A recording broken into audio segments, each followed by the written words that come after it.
ये आल्हा उदल कौन थे और परमाल रासुसिन का क्या संबंध है? क्या पवन ऊर्जा हमारी ऊर्जा ज़रूरतों को पूरा करने में समर्थ है?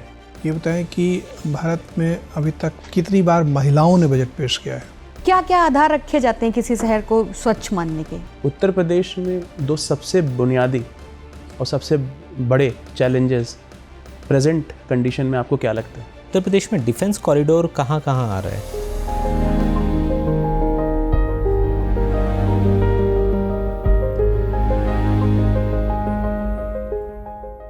मैं coming sir? Yes yes yes please come. नमस्ते मैम। नमस्कार नमस्कार, बैठिए पवन जी, बैठिए।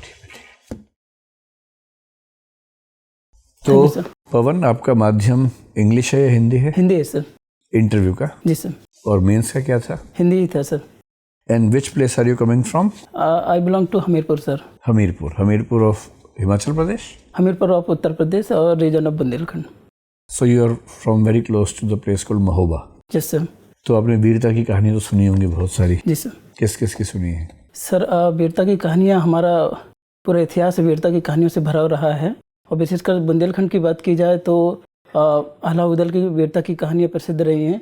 ये आल्हा उदल कौन थे और परमाल रासुसिन का क्या संबंध है? जी सर, ये सर चंदेल वंश के अंतिम शासक थे परमर्दी देव। उनकी सेना के सेना नायक थे।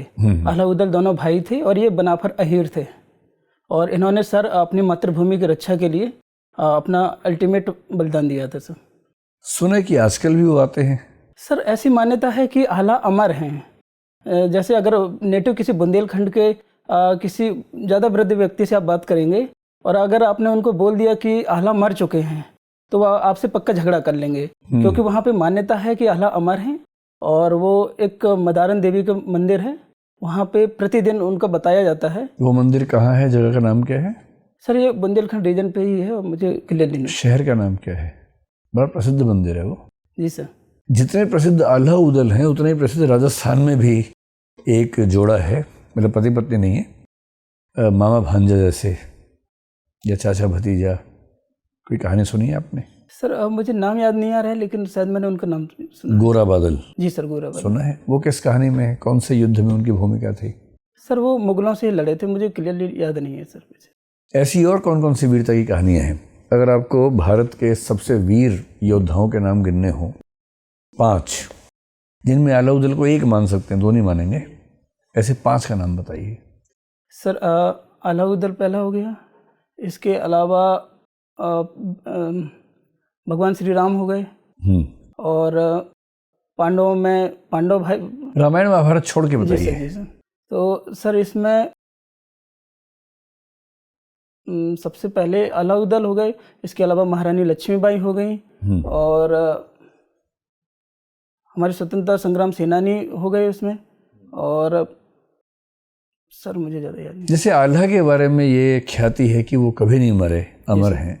क्या भारतीय धार्मिक पौराणिक प्रतीकों में कुछ और व्यक्तियों के बारे में भी ऐसी धारणा है कि वो आज भी जिंदा हैं और आते हैं? सर जैसे हनुमान जी के बारे में ये धारणा है कि अमर हैं, इसके अलावा अश्वत्थामा अमर हैं। और अश्वत्थामा किस वजह से रुके हुए हैं, क्या माना जाता है महाभारत में? जी सर। अश्वत्थामा जो बार बार आते हैं या दिखते हैं, उसके पीछे क्या वजह मानी जाती है? सर इनको एक मणि इनके पिताजी ने गिफ्ट में दी थी जो उनकी अमरता का प्रतीक थी, और चूंकि वो बाद में भगवान श्री कृष्ण ने छीन ली थी तो वहाँ पे घाव बन गया उनके मस्तक पे, लेकिन वो सर अपने पिता के वरदान की वजह से आज भी अमर हैं। बहुत बढ़िया। तो आल्हा उदल की कहानी में बड़े सुंदर सुंदर कविताएं आती हैं। जी सर। कहीं कहीं जिक्र आता है कि एक को मारते हैं, दूसरा मर जाता है, तीसरा खौफ से मर जाता है। क्या है वो गीत? सर 2 लाइनें सुनाइए। सर बड़े लड़ैया गढ़ महुवे के जिनकी जात बना फर राय, एक के मारे 2 मर जावे, तीसरा खौफ खाए मर जाए। वाह, क्या बात है। तो पवन ये बताइए, आपका वैकल्पिक विषय भूगोल दिख रहा है मुझे, तो नाम आपका पवन है। जी सर। क्या पवन ऊर्जा हमारी ऊर्जा ज़रूरतों को पूरा करने में समर्थ है? सर पवन ऊर्जा वर्तमान में भारतीय नवीकरणीय ऊर्जा मंत्रालय के आंकड़ों के अनुसार दिसंबर 2023 में 43 गीगावाट उत्पादन की क्षमता है भारत में। और हमारी पूरे देश की जो ज़रूरत है एनर्जी की, वो कितने गीगावाट है? सर जैसे वर्तमान में 423 गीगावाट का एस्टिमेट है कि भारत की ऊर्जा की आवश्यकता है। और सर IEA का अनुमान है कि अगर 100 मीटर पोल पे हम पवन ऊर्जा की गणना करते हैं तो भारत में 302 गीगावाट की क्षमता है, और अगर 120 मीटर पोल पे हम पवन ऊर्जा उत्पादन की क्षमता की बात करते हैं तो वो 695.5 गीगावाट है। पवन ऊर्जा और सौर ऊर्जा में किसकी क्षमता ज़्यादा है भारत में? सर भारत में सौर ऊर्जा की क्षमता ज़्यादा है। कितनी है? सर भारत में एस्टिमेट अगर किया जाए तो जैसे कि माना गया है कि भारत की 3% अगर बंजर भूमि पे सौर प्लांट लगा दिया जाए तो 700 गीगावाट सोलर एनर्जी का प्रोडक्शन हो सकता है। जियो थर्मल एनर्जी क्या होती है? सर जियो थर्मल एनर्जी चूँकि पृथ्वी के अंतरतम में रेडियोएक्टिव और अन्य कारणों से ऊष्मा का काफ़ी मात्रा में जनरेशन होता है, तो वही ऊर्जा को कन्वर्ट करके ऊष्मा को ऊर्जा में कन्वर्ट किया जाता है। और ओशन थर्मल एनर्जी कन्वर्जन क्या है? Sir ocean thermal energy conversion OTEC के नाम से जाना जाता है। इसमें सर चूँकि जो सागर की ऊपरी सतह होती है जल की, उसका टेम्परेचर लगभग 25 से 70 डिग्री रहता है, जबकि इसका 1 से 2 किलोमीटर की गहराई पे वो लगभग 4 डिग्री टेम्परेचर रहता है। तो यही जो तापमान का अंतर है इसको कुछ अधिक वाष्पशील जैसे कि बेंजीन जैसे और ईथर जैसे जो पदार्थ हैं उनको ऊष्मन किया जाता है, वाष्पीकृत किया जाता है, और उस भाप से सर टरबाइन चला के एनर्जी का प्रोडक्शन किया पवन के 5 पर्यायवाची बताइए। जी सर पवन, वायु, हवा, समीर। पवन का पर्यायवाची पवन भी होता है? सर मैंने पवन मतलब वैसे बोला पवन अच्छा। फिर हवा, वायु, समीर, अनिल, मतीश्वरा। बहुत बढ़िया। सर आप पूछे। पवन जी सर। अभी सरकार बजट पेश करने की तैयारी में है। जी सर। ये बताएं कि भारत में अभी तक कितनी बार महिलाओं ने बजट पेश किया है? सर जहाँ तक मुझे याद है कि 6ठी बार श्रीमती निर्मला सीतारमण जी प्रस्तुत करेंगी और 2 बार इंदिरा गांधी जी ने प्रस्तुत किया है। सर मैं इसमें श्योर नहीं हूँ। श्योर नहीं है, ठीक है। ये बता सकते हैं कि भारत के किसी भी प्रांत में क्या कोई महिला वित्त मंत्री हैं? सर मुझे याद नहीं है। ओके, ठीक है। ये बताइए कि जो 16वां वित्त आयोग का गठन हुआ है उसके अध्यक्ष कौन है? सर NK सिंह है। NK सिंह सर 15वें के, मुझे 16वें का नहीं पता सर। 16 का नहीं सुना अभी तक? नहीं सर। अच्छा, तो उसका टर्म्स ऑफ रेफरेंस भी नहीं पता होगा आपको? नहीं सर। ओके, ठीक है। ये बताएं कि वित्त आयोग जो विभिन्न राज्यों के बीच में संसाधनों के वितरण का सिद्धांत देता है उसके साथ साथ कोई सूत्र या फॉर्मूला भी जुड़ा हुआ आता है? सर उसमें एक शायद गाडगिल फार्मूला है सर, और उसके तहत 45% जनसंख्या को और आय अंतराल को, इसके अलावा क्षेत्रफल, इस तरह के सर पैरामीटर्स रखे गए हैं उसमें। गाडगिल फार्मूला सबसे पहले कब आया था? सर मुझे याद नहीं। अभी भी उसी का उपयोग हो रहा है कि अब दूसरा कोई फार्मूला है? सर मुख्यतः उसका उपयोग होता है, इसके अलावा नीति आयोग की अनुशंसाएं भी रहती हैं और सरकार अपनी ज़रूरतों के हिसाब से। सर ठीक है। बहुआयामी गरीबी सूचकांक पे जो ताज़ा रिपोर्ट है जी सर, उससे ये पता लगता है कि हमारे देश में गरीबी का प्रतिशत बहुत नीचे चला गया है। जी सर। कितना आ गया है लगभग? सर बहुआयामी जो गरीबी का सूचकांक है इसमें सर 2 डिफरेंट आंकड़े आए हैं। जैसे वर्ल्ड बैंक के अकॉर्डिंग 9.5% है, जबकि IMF के अकॉर्डिंग सर ये 11% है। और बहुआयामी गरीबी 2005 में सर 55.5% थी, और जिसमें हम वर्तमान में 27.5% है सर। अभी 27? जी सर। तो वर्ल्ड बैंक वाला क्या कह रहा है? सर ये बहुत ज़्यादा डिफरेंस है आंकड़ों में। इतना डिफरेंस क्यों है? सर वो जो अलग अलग उनके नापने के मानक हैं उसके हिसाब से है सर। ठीक है। तो गरीबी में इतनी भारी अगर गिरावट आई है जी सर, तो सरकार निरंतर मुफ्त अनाज 80 करोड़ नागरिकों को क्यों दे रही है? सर डिफरेंस में कमी आई है, लेकिन इसके अलावा सर भारत की बहुत बड़ी जनसंख्या है वो गरीबी रेखा से नीचे है। जैसे कितनी बड़ी जनसंख्या गरीबी रेखा से नीचे? सर तेंदुलकर समिति के अनुसार सर 21.9% जनसंख्या गरीबी रेखा से नीचे है, और प्रधानमंत्री गरीब अन्न कल्याण योजना के तहत लगभग 80 करोड़ लोगों को मुफ्त में खाद्यान्न वितरित किया जाता है सर। 80 करोड़ का मतलब कितना परसेंट हो गया? सर ये लगभग 74 to 75% हो जाएगा। 75% लोगों को हम मुफ्त में अनाज दे रहे हैं, इसका मतलब मान रहे हैं कि उनको मदद की ज़रूरत है? सर इसके कई सारे पक्ष हैं। जैसे कि अभी कोविड काल की वजह से लोगों की क्रय शक्ति घटी है और वंचित लोग हैं, देश में खाद्यान्नों का वितरण भी असमान है, तो इस वजह से सर जीरो हंगर जैसे कि SDG लक्ष्य है, तो उसके लिए सर सरकार ये दे रही है। आपको लगता है कि ये संसाधन का विवेकपूर्ण उपयोग है या संसाधन का लापरवाही से अपव्यय किया जा रहा है? सर क्योंकि कई ऐसे मध्यवर्गीय संपन्न लोग हैं जिनको इस तरह के 5 किलो अनाज की जरूरत है नहीं। जी सर जहाँ तक इसका यूटिलाइजेशन का है तो मैं इसको आवश्यक समझता हूँ, क्योंकि देश में आज भी ऐसी खबरें आती हैं कि जब भूख की वजह से लोगों की जान चली जाती है। और जहाँ तक सर मध्यम वर्ग के लोग इसका फ़ायदा उठा रहे हैं, तो सरकार ने गिव इट अप नाम से एक मिशन चलाया था, जिसमें जो लोग संपन्न हैं और जो सरकारी अनुदान की जिनको ज़रूरत नहीं है वो अपनी स्वेच्छा से सब्सिडी छोड़ भी सकते हैं। ठीक है, अंतिम प्रश्न है, 80 ही करोड़ को क्यों दे रहे हैं, फिर आप 120 को क्यों नहीं दे रहे हैं? सर जो जिनको ज़्यादा आवश्यकता है सर उनमें लगभग 80 ये पहचान कैसे की गई कि 80 करोड़ लोगों को ही ज़्यादा आवश्यकता है? सर जो राष्ट्रीय खाद्य सुरक्षा अधिनियम है उसके तहत सर 66% लोगों का है कि देश के 66% लोगों को खाद्यान्न वितरित किया जाएगा। ठीक है, धन्यवाद। पवन जी, जी मैम। इलाहाबाद विश्वविद्यालय से आपने पढ़ाई की है। जी मैम। एक समय था जब इलाहाबाद विश्वविद्यालय अपनी छात्र राजनीति को लेकर के बहुत नकारात्मक वजहों से चर्चा में। जी मैम। वर्तमान में क्या स्टेटस है वहाँ पर स्टूडेंट पॉलिटिक्स का? मैम वर्तमान में स्टूडेंट पॉलिटिक्स को जो चुनाव होते हैं उनको खत्म कर दिया गया है। ठीक है, तो अब वहाँ पर कोई छात्र संघ नहीं है?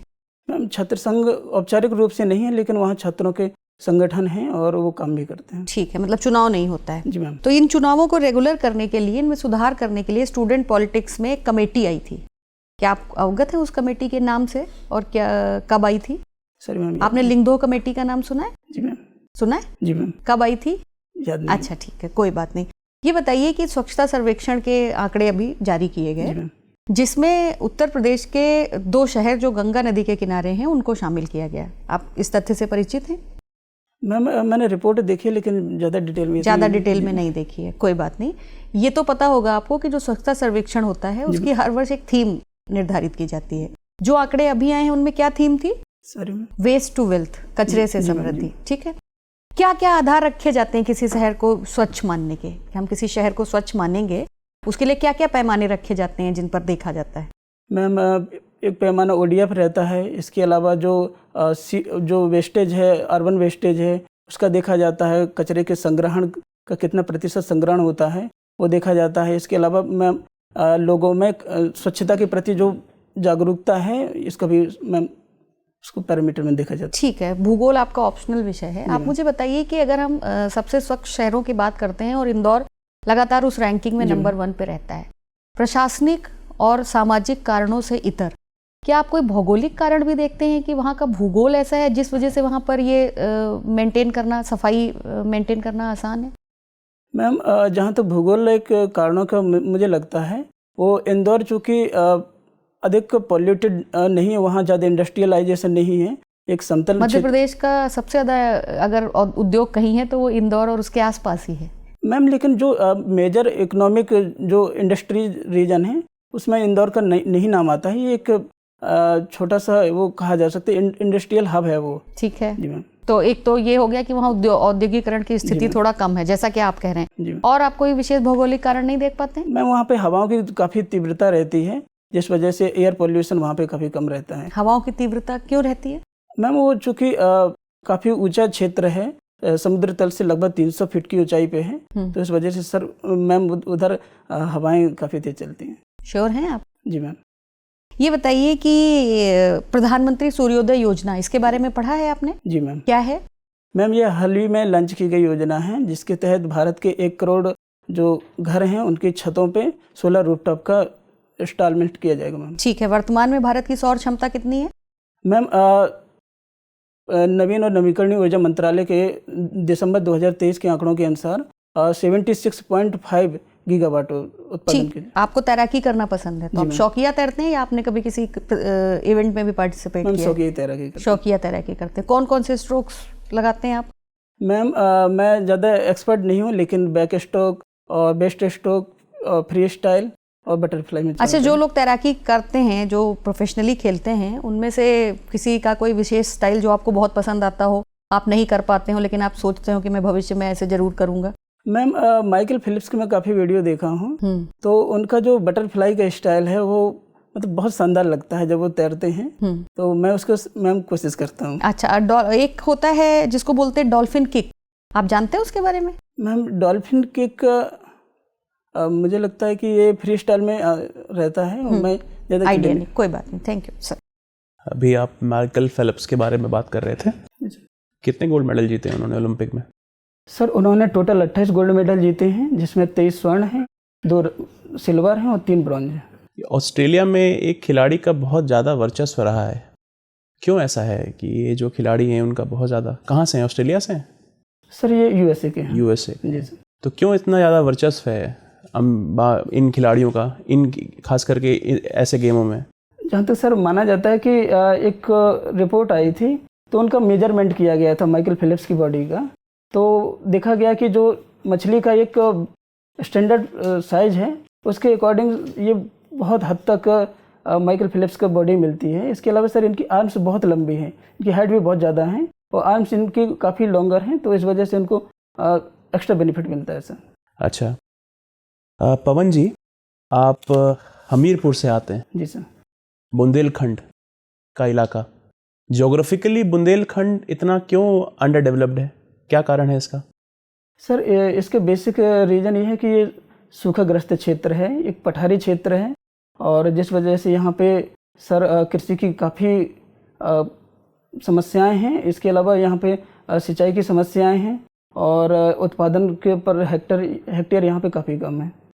तो केन बेतवा लिंक प्रोजेक्ट जो लाया गया है, क्या स्टेट, कौन से स्टेट पर है अभी, ये किस स्टेज पर है? सर ये अभी इसमें प्रोजेक्ट पे काम चल रहा है और पिछले साल पे इस पे MOU साइन किया गया है, और इसमें 103 मेगावाट विद्युत का प्रोडक्शन का एस्टीमेट है, और इसमें सर 62 लाख लोगों को पेयजल की सुविधा मिलेगी, और इसमें लगभग 10 लाख हेक्टेयर सिंचाई की क्षमता है सर। आजकल बहुत सारी चर्चाएं हो रही थी, खास करके उत्तर प्रदेश जो है वो रिलीजियस टूरिज्म का सबसे बड़ा केंद्र बनता जा रहा है, लेकिन दूसरी तरफ हम ये भी देखते हैं कि गंगा का जो सफाई अभियान है, गंगा एक्शन प्लान 1 आया, गंगा एक्शन प्लान 2 आया, जी सर, और अब फिर नमामि गंगे। जी सर। लेकिन सफाई, क्या आपको लगता है कि उसी पर्याप्त व्यवस्था में और उसी पर्याप्त आंकड़ों के हिसाब से है, जिस हिसाब से गंगा का जो स्टेचर है वो होना चाहिए? कहाँ कमी रह गई? सर जो नमामि गंगे अभियान है 2014 में लाया गया था, और इसमें लगभग 19,000 करोड़ का फंड है, और इसमें सर 7 मुख्य चरणों में इसको गंगा को क्लीन करने के लिए प्रावधान है, और इसमें सर काफ़ी अच्छा काम भी चल रहा है, जैसे कि 387 से ज़्यादा वाटर ट्रीटमेंट प्लांट बनाए गए हैं, और गंगा ग्राम का भी इसमें कॉन्सेप्ट है सर, कि जो आसपास के जो रूरल एरिया है उसके डेवलपमेंट के लिए भी बात की गई है सर इसमें, और गंगा का जो बेस है और जो अपर लेवल है उसको सर क्लीनेज के लिए भी काम किया जा रहा है सर। तो कितने हद तक ये सफल रहा नमामि गंगे का, अगर आपको आकलन करने को बोला जाए? जी सर। एक सामान्य दृष्टि से आप कैसे देखते हैं नमामि गंगे को? सर ये लगभग काफ़ी हद तक सफल रहा है, और इसमें लोगों की भागीदारी भी काफ़ी अच्छी रही है। किसी आंकड़े से आप इसको बता रहे हैं कि अपने ऐसे ही, मतलब अपने एजम्पशन से? सर मैं इसके आंकड़े भी दे सकता हूं, जैसे कि नमामि गंगे जो प्रोजेक्ट था इसका 92% से ज़्यादा जो धनराशि आवंटित की गई थी, लगभग 19,000 करोड़ में से, वो व्यय की जा चुकी है, और 387 जो गंगा नदी के जो खंड हैं उनको साफ किया जा चुका है। उनकी जो बोर्ड है बायोलॉजिकल ऑक्सीजन डिमांड, उसमें सर सुधार आया है। अच्छा, मेरा आखिरी सवाल आपसे, उत्तर प्रदेश में 2 सबसे बुनियादी और सबसे बड़े चैलेंजेस प्रेजेंट कंडीशन में आपको क्या लगते हैं? सर मुझे उत्तर प्रदेश में सबसे जो 2 बड़े चैलेंजेस लगते हैं, इसमें सर पहला है एजुकेशन की कमी। जैसे कि उत्तर प्रदेश में लगभग 67% जनसंख्या साक्षर है, जबकि भारत का एवरेज 74% है। और दूसरा सर यहाँ पे इंडस्ट्रियलाइजेशन की बहुत कमी है।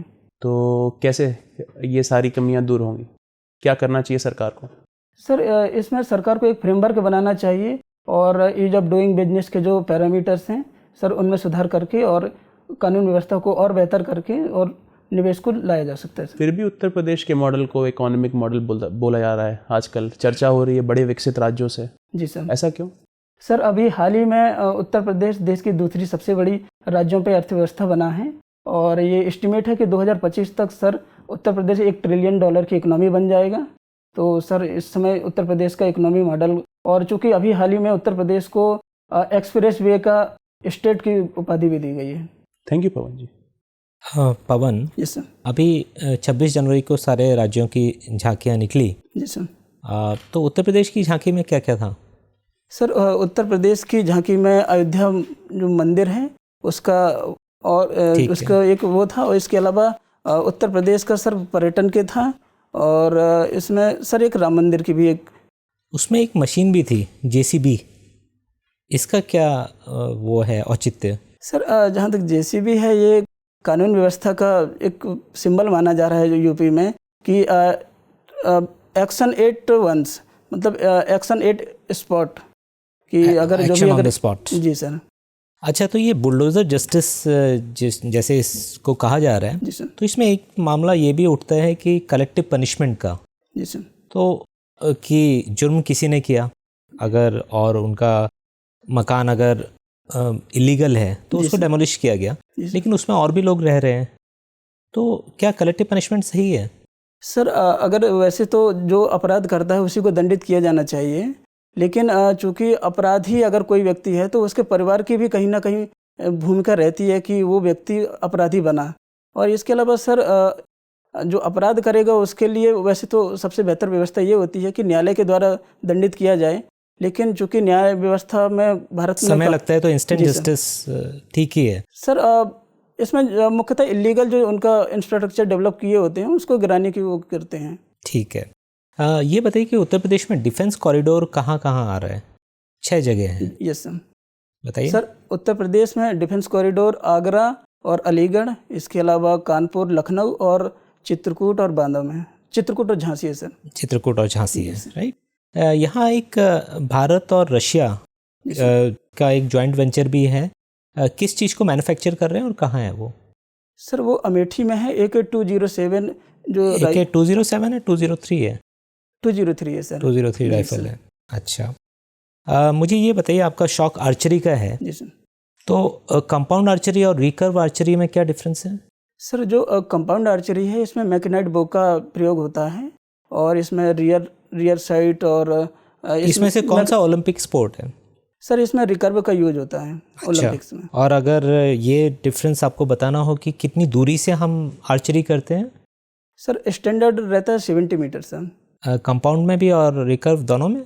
सर वो चैंपियनशिप के अकॉर्डिंग चेंज हो जाता है, कई बार 25 मीटर पे भी होता है, 50 अच्छा, मीटर पे ये भी बताइए भारत का कौन सा पड़ोसी देश है जिसका राष्ट्रीय खेल आर्चरी है? सर नहीं पता आपको? अच्छा, मुझे ये बताइए कि अभी भारत के किन पड़ोसी देशों में चुनाव हुए हैं हाल फिलहाल में? सर अभी हाल में ही बांग्लादेश में चुनाव हुए हैं। बांग्लादेश, और भी कोई देश? और सर मालदीव में चुनाव हुए हैं। भूटान में भी चुनाव हुए हैं। ठीक है, आप बता सकते हैं कौन प्रधानमंत्री या राष्ट्रपति बने हैं? सर तीनों देश में से कोई भी नहीं बता सकते? बांग्लादेश में सर शेख हसीना बनी है, और मालदीव में मुइज्जू बने हैं। मुइज्जू बने हैं, ठीक है। बस मेरा आखिरी सवाल आपसे ये है कि जो हमारी भारत सरकार की विदेश नीति है नेबरहुड फर्स्ट की, जी सर, तो अभी देखा जा रहा है कि हमारे कई सारे पड़ोसी देशों से, ज़्यादातर पड़ोसी देशों से तनावपूर्ण संबंध हैं। जी सर। तो क्या ये माना जा सकता है कि ये क्वालिफाइड फेलियर है? अगर पूरी तरीके से असफल नहीं है तो आंशिक रूप से तो असफल है ही। सर जहाँ तक नेबरहुड फर्स्ट की बात है और गुजराल डॉक्ट्रिन की बात है, हम लोग सर हर संभव कोशिश करते हैं कि अपने पड़ोसी देशों से बहुत अच्छे संबंध रहें। इवन पाकिस्तान से हमारे वर्स्ट रिलेशन चल रहे हैं वर्तमान में, लेकिन फिर भी भारत हमेशा सहयोग की बात करता है। जैसे 2021 में पाकिस्तान में फ्लड आया था तो इंडिया ने उसको ऐड देने के लिए अपने से बोला था, लेकिन पाकिस्तान ने डिनाई कर दिया। लक्ष्य तो हमारा है कि सबसे अच्छे संबंध रहे। जी सर। लेकिन अगर हम उसको इवेल्युएट करें, जी सर, तो क्या ये माना जा सकता है कि कहीं ना कहीं हम विफल हो रहे हैं अपने प्रयासों में? सर हमारी विफलता के साथ साथ उन देशों की राजनीति भी की भी बहुत बड़ी भूमिका है। जैसे चाइना का दक्षिण एशिया में काफ़ी इन्फ्लुएंस बढ़ रहा है। उन देशों में भारत विरोधी सरकारें आ रही हैं, और भारत को वो बिग ब्रदर सिंड्रोम से उनको लगता है कि भारत दादागिरी दिखा रहा है। तो मुझे लगता है कि ये सब चीज़ें, क्या भारत है दादा या बुली? नहीं सर, भारत हमेशा एक जिम्मेदार देश है और जिम्मेदार पड़ोसी है, मित्र की तरह व्यवहार करता है। धन्यवाद। पवन, यस सर। अभी आप आर्चरी की बात कर रहे थे, तीरंदाजी की बात कर रहे थे। मेरी समझ ये कि इतिहास तकनीक से तय होता है। जी सर। अगर कोई बंदूक वाला शासक किसी ऐसे कबीले पे हमला करे जिसके पास तीर कमान हो, तो बंदूक वाला ही जीतेगा। Yes sir. हथियारों की दौड़ नाभिकीय अस्त्रों तक जा चुकी है, बल्कि जैविक हथियार तक। Yes sir. तो न्यूक्लियर वेपन्स और बायोलॉजिकल वेपन्स के दौर में तीरंदाजी करना, क्या ये बहुत ही आउटडेटेड काम नहीं है? क्या आप समझ नहीं आएगा कि हम तीरंदाजी को बंद ही करते हैं? क्यों उस पर टाइम वेस्ट करते हैं? सर जो तीरंदाजी है इसमें टारगेट हिट करने का मुझे लगता है कि सबसे बेस्ट एक क्षमता रहती है। और बेशक हम लोग न्यूक्लियर वार की तरफ जा रहे हैं, या न्यूक्लियर क्षमता भारत में भी विकसित हो गई है, लगभग 120 से ज़्यादा हमारे पास न्यूक्लियर वेपन है। लेकिन ये सर तीरंदाजी एक ट्रेडिशनल रहा है, भारत की एक समृद्ध विरासत रही है। रामायण महाभारत की कहानियों में तीरंदाजी रही है। वो ठीक है, कहानियों में तो पढ़ना ही चाहिए, और सिंबॉलिक वैल्यू के तौर पर आप नाटकों में, फिल्मों में, सर्कस में, उन सब में दिखाएं भी, वो भी अच्छी बात है। लेकिन आज के दौर में इस उम्र के बच्चे तीरंदाजी करें, ये आपको नहीं लगता कि बहुत पुरानी बात हो गई? सर जैसे तीरंदाजी में और भी चीज़ें हैं, जैसे कि आप ओलंपिक्स खेल सकते हैं, आपका एक बेहतर करियर बना सकते हैं। हाँ, तो ओलंपिक्स से भी हटाने की बात कर रहा हूँ मैं। तो ओलंपिक में भी क्यों रखते हैं? सर ये एक खेल चूँकि सर्वांगीण विकास का एक माध्यम रहता है, तो तीरंदाजी आपको एक मानसिक क्षमता और शारीरिक क्षमता का खेल है, तो मुझे लगता है कि इसको बढ़ावा देना चाहिए। ठीक है पवन, बड़ा अच्छा लगा आपसे बात करके। अब आप जा सकते हैं। Thank you sir.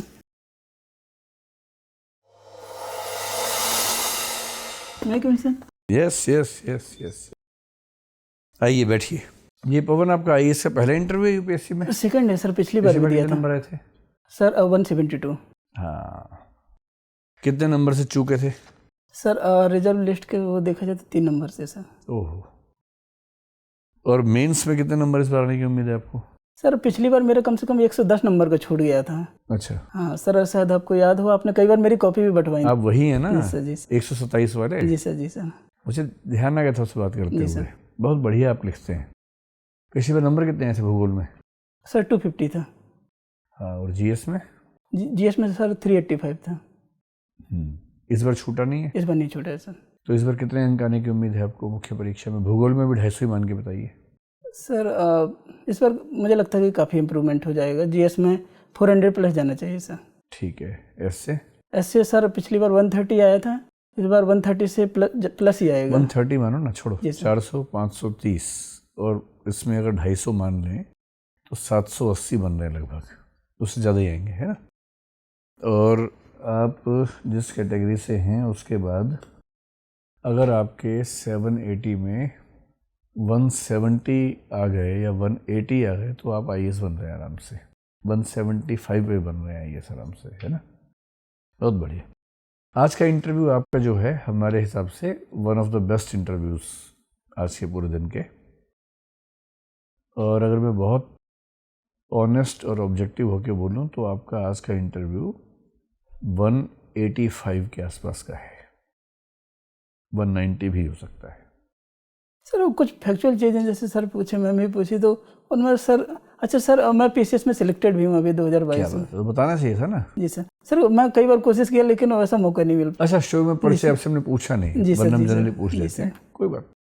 क्या मिला आपको वहाँ पीसीएस में? सर जिला दिव्यांगजन सशक्तिकरण अधिकारी हूँ, और अभी 23 का अभी कुछ दिन पहले आया, उसमें सर डिप्टी जेलर बना हूँ। क्या बात है। अब जेल वेल छोड़ो, आइए दोनों चीज़ें, है ना? तो देखो पवन, आपकी एंट्री अच्छी है, ड्रेस आपकी बहुत सुंदर है, बैठने का तरीका बहुत अच्छा है, और हमने हमीरपुर से शुरुआत की, महोबा से। जी सर। तो जो गीत आपने गाया ना वो एकदम ठीक है। बड़े लड़ैया महोबा वाले जिनकी मार सही ना जाए, तो ये हम सब की फीलिंग आपको लेके है जी सर। कि आपने इतना अच्छा इंटरव्यू दिया, आपकी मार हम सह नहीं पा रहे। एक को मारे दुई मर जाए, तीजा खौफ खाए मर जाए, खौफ खाए मर जाए। और 5 कैसे मरेंगे? लेकिन हम तो 5 हैं। नहीं सर, मारूंगा सर। बहुत अच्छा है। आल्हा उदल वाली कहानी ठीक से पता ही थी आपको? थोड़ा गोरा बदल देख लीजिए। अश्वत्थामा बड़ा अच्छा बताया आपने, क्योंकि जैसे आपने कहा ना आल्हा अमर है, तो अश्वत्थामा भी अमर माने जाते हैं। तो ये जो अमरत्व की कहानियां है ना, एक बार देख लीजिए। वीरता की कहानी 5-7 पता हो जी सर। जैसे महाराणा प्रताप के बारे में कहा जाता है, तो जो जो वीरता की कहानी है मध्य प्रदेश, राजस्थान, महाराष्ट्र में शिवाजी की कहानी है, जी सर। जी सर। जो बहुत प्रसिद्ध लीडर्स हैं वो तो हैं ही, उनके कोई सेनापति वगैरह हों। जी सर। जैसे एक फिल्म हाल ही में थी बाजीराव मस्तानी, बाजीराव के बारे में थे, एक भी युद्ध नहीं हारे थे, ऐसे कुछ योद्धा। अभी सर मुझे भी याद आ रहा है, एक लचित बोरफुकन थे असम वाले। तो ऐसे जो भी ऐसे 8-10 नाम याद रखिए, क्योंकि महोबा का जिक्र आता ही संभावना है कि मामला वहां जाएगा। जी सर। पर ये जो मंदिर आप बता रहे थे, ये मंदिर वही मंदिर है ना, बड़ा फेमस शहर है मैहर। मैहर का मंदिर कहते हैं, मैहर बताना चाहिए। मैहर के मंदिर के नाम से पूरे देश में प्रचलित है। पवन ऊर्जा पे आप एकदम तैयार करके आए थे कि आपको आइडिया था कि बहुत पूछने वाले हैं, तो हमने रटा हुआ था एकदम ना, और हमने खूब घुमा के पूछा, सोलर पूछा, ओटेक पूछा, जियोथर्मल पूछा, हमने सब बढ़िया रटा हुआ। फैक्ट्स के मामले में तो आपने एकदम क्या बोलेंगे, महुआ पता नहीं, हरियाणा बोलते हैं कि आग लगा दिया आपने, धुआं उठा दिया, मतलब धुआं उठा दिया जमीन से। और नॉलेज के मामले में आप शानदार हैं। शुरू में एक्सप्रेशन में थोड़ा सा घबरा रहे थे, डरे हुए लग रहे थे, लेकिन धीरे धीरे फॉर्म में आते गए। और तीरंदाजी पर जब मैंने लास्ट में पूछा कि तो आउटडेटेड है, छोड़ो इसको, हटाओ, वो भी आपने ठीक से डिफेंड किया। थोड़ा और अच्छा कर सकते थे, जैसे आप कह सकते हैं कि सर तीरंदाजी इसलिए नहीं सीखनी चाहिए कि युद्ध लड़ते हैं। जी सर। एक तो छोटी मोटी गली मोहल्ले के युद्ध तो तीरंदाजी से जीते जा सकते हैं। जी सर। हमें सिर्फ पाकिस्तान थोड़ा हराना है। जी सर। कभी कभी पड़ोसी से भी युद्ध हो जाता है तो हंसी मजाक हो जाएगा थोड़ा सा, वहाँ तीर कमान काफ़ी है। दूसरा, इससे बच्चों की जो कंसंट्रेशन है, मोटर स्किल्स हैं, इन सब का बड़ा विकास होता है। और तीसरी बात, अपनी संस्कृति से जुड़े रहने का जो प्रसंग है कि हम जब लव कुश की कहानियाँ पढ़ें, रामकृष्ण की कहानियाँ पढ़ें, तो उन कहानियों को जी भी तो सकें। जब हम ये करेंगे तो उन कहानियों के नज़दीक पहुँचते हैं, तो थोड़ा और बेहतर हो जाता। पर किसी भी हाल में आप 185 के आसपास आ जाएं, और मेरा ख्याल है कि अगर आप 195 से कम लाएंगे तो इसका मतलब है कि कहीं ना कहीं थोड़ा अन्याय हुआ है ना। कोशिश करके इस बार 190 नंबर लाओ और कुछ बढ़िया सा रैंक लाओ यार, बहुत दिन हो गए। अंडर 10 मतलब सिंगल डिजिट है तो मज़ा आए। खैर जो भी आएगा, प्रॉपर आईएएस में आप इस बार, मैं 99% श्योर हूँ प्रॉपर आईएएस में आ रहे हैं। और शुभकामनाएं, झंडे गाड़ के आइए। ठीक है, ऑल द बेस्ट।